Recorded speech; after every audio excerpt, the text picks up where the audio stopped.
Morning student. ये video EMRS के students के लिए है जो लोग TGT या PGT की तैयारी कर रहे हैं। तो मैं बायोलॉजी की तैयारी आपको फ्री में कराऊंगी और उसमें से एक पोर्शन, जैसे कि एक टॉपिक है हमारा सिलेबस में, sexual reproduction in flowering plant. So randomly मैंने कोई सा भी टॉपिक बीच में से उठा लिया है और मैं बीच में से वही टॉपिक आपको पढ़ाने वाली हूँ।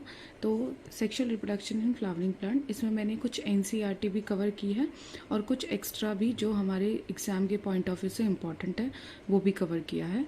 तो आप लोग पहले पढ़ चुके हैं कि रिप्रोडक्शन क्या है। तो is a process in which the organism can produce like species, ठीक है, जिसमें अपने जैसी स्पीसीज को प्रोड्यूस कर सकते हैं, उसको हम क्या बोलते हैं, रिप्रोडक्शन बोलते हैं या प्रजनन बोलते हैं हिंदी में। और sexual reproduction in flowering plants यानी कि पुष्पीय पादपों में लैंगिक जनन, ठीक है। फ्लावर्स एंड रिप्रोडक्शन, सबसे पहले हम समझेंगे कि फ्लावर जो है उसका रिप्रोडक्शन से क्या लेना देना है, वो कैसे उससे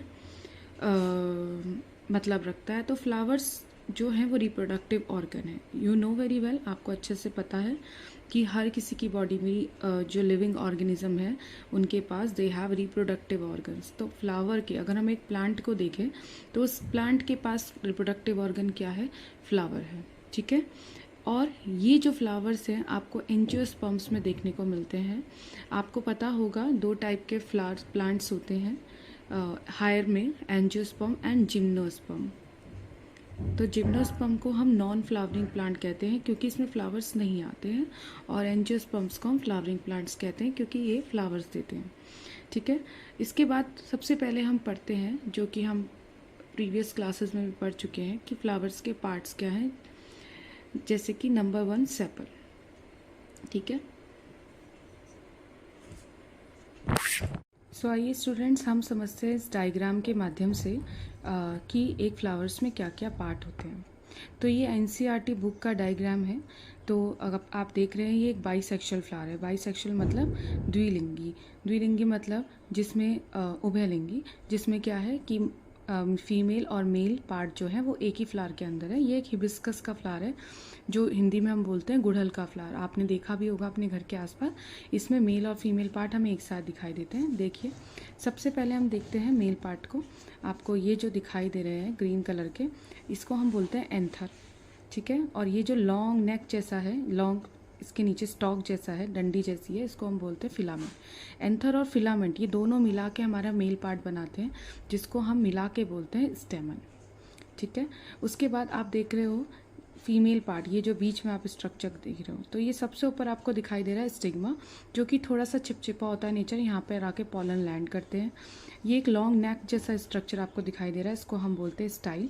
और यहाँ पर आपको दिखाई दे रहा है एक फूला हुआ स्ट्रक्चर, जिसको बोलते हैं ओवरी, जिसके अंदर हमारा क्या है, ओव्यूल। इसके बाद कुछ और पार्ट भी हैं फ्लावर के अंदर, जो कि रिप्रोडक्शन के टाइम पे हेल्प करते हैं और शेड ऑफ, बाद में शेड ऑफ कर जाते हैं। जो कि ये वाला पार्ट आप देख रहे हो ग्रीन कलर का, सेपल, ये क्या है, सेपल है, जिनको दल पुंज भी कहते हैं। और इनका काम क्या है, जब एक फ्लावर बन रहा होता है, जब वो क्लोज होता है तो उसको सपोर्ट करते हैं। और जैसे ही पंखुड़ियाँ खिल जाती हैं, ये कलर्ड पंखुड़ियाँ, तो ये कलर्ड पंखुड़ियाँ क्या होती हैं, ओपन हो जाती हैं, और इनको हम क्या बोलते हैं, इनको हम पेटल्स, पंखुड़ियाँ बोलते हैं। ये अलग अलग कलर्स में होती हैं इंसेक्ट्स को अट्रैक्ट करने के लिए, जो कि हम आगे समझेंगे। तो स्टूडेंट, अब हम समझते हैं, हम देख चुके हैं डायग्राम कि सेपल क्या है, जो कि प्रोटेक्ट करता है अनओपन्ड फ्लावर को। पेटल्स क्या है, जो पॉलिनेशन में हेल्प करता है, क्योंकि ये कलरफुल होते हैं नेचर में, तो ये जब इंसेक्ट आते हैं तो उनको अट्रैक्ट करते हैं। पिस्टिल या कार्पल, मैंने आपको बताया कि ये फीमेल पार्ट है, जिसके 3 पार्ट है, स्टिग्मा, स्टाइल और ओवरी। स्टिग्मा सबसे ऊपरी पार्ट, जहाँ पे पॉलन आएगा, जो थोड़ा चिपचिपा है नेचर में। स्टाइल एक लंबी नेक जैसा स्ट्रक्चर है, जो स्टिग्मा को ओवरी से क्या करेगी, कनेक्ट करेगी। उसके बाद हमारा है ओवरी।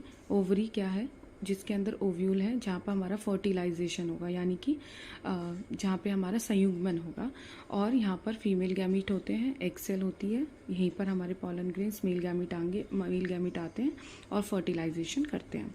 उसके बाद स्टेमन, हमने देखा 2 पार्ट है, फिलामेंट और एंथर। मैंने आपको बताया था जो ऊपर बाइलोब्ड स्ट्रक्चर, 2 लोब जैसा स्ट्रक्चर, उसको हम एंथर बोलते हैं, और नीचे जो लॉन्ग स्टॉक जैसा स्ट्रक्चर है, डंडी जैसा स्ट्रक्चर, उसको हम बोलते हैं फिलामेंट। दोनों मिलाकर हमारे स्टेमन बोलते हैं। ये टेट्रा स्पोरेंजिएट होता है। टेट्रा मतलब क्या होता है? चार।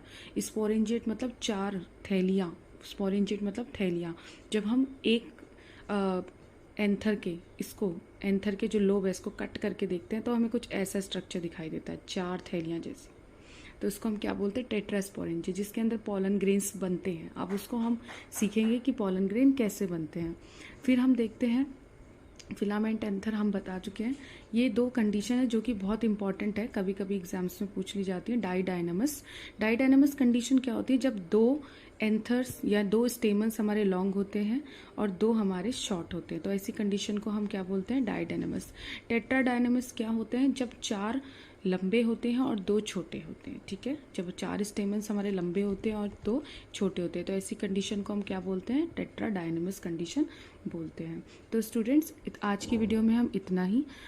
और अगर आप आगे भी ये हमारे इसकी तैयारी फ्री में करना चाहते हैं तो प्लीज़ सब्सक्राइब माय चैनल और आगे वीडियो देखने के लिए बने रहिए मेरे चैनल पर। Thank you.